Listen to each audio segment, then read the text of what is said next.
हो सके। घर में तुलसी का पौधा किसके किसके घर में है, हाथ खड़ा करके बताओ। कहां पर लगाया है तुलसी? आंगन में कि छत पर? आंगन में है।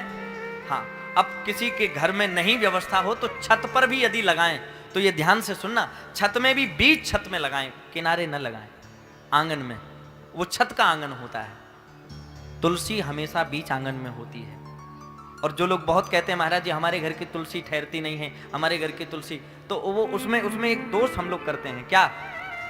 जिस घर में प्रत्येक दिन खड़े होकर के घर का मुखिया यदि तुलसी घरुए में अगर जल नहीं डालता है और 5 से 6 दिन यदि यह गैप हो जाता है, वैसे तो लिखा है, मैंने सुभाषितानी पुस्तक में पढ़ा था कहीं आज से बहुत बहुत समय पूर्व, तो उसमें लिखा है कि यदि एक दिन भी घर में कोई व्यक्ति तुलसी मैया की पूजा नहीं करता है, जल नहीं देता है, तो वो उसी दिन से उसरने का मतलब जानते हैं ना, वापस जाना प्रारंभ हो जाती धीरे धीरे धीरे धीरे।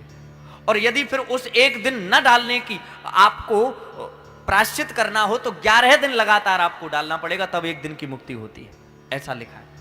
तो घर में यदि तुलसी हैं तो उनको प्रत्येक दिन घर में उनमें जल डाला जाए और 7 दिन तक जब तक कथा रहे तब तक जो भी तुलसी दल यदि नीचे गिरा हुआ मिल जाए, तोड़ा ना जाए, यदि गिरा हुआ मिल जाए तो उस तुलसी दल को रोज अपने साथ भागवत जी की कथा में, यदि गिरा हुआ मिले तो तोड़ना नहीं, गिरा हुआ मिल जाए तो उसको मुट्ठी में बंद करके ले आना और 7 दिन बैठ करके कथा सुनना। और प्रत्येक दिन की तुलसी कथा सुनना, तब तक मुट्ठी में बंद रखना, फिर ले जाना अपने घर में रख देना पूजा की अलमारी में, फिर अगले दिन लाना, फिर ले आना, फिर घर में पूजा में रख देना। 7 दिन की वह जितनी भी तुलसी की पत्ती आपकी हुई हैं वह रख देना। इसके बाद उनको लाल कपड़े में बांध करके अपने घर के कोने में, जिस कोने में आपका या तो रसोई घर हो या आपका अन्न रखा जाता हो, उस कोने में 3 अंगुल आप जमीन को खोद करके श्री कृष्णाय वासुदेवाय हरे परमात्मने प्रणत क्लेश नाशाय गोविंदाय नमो नमः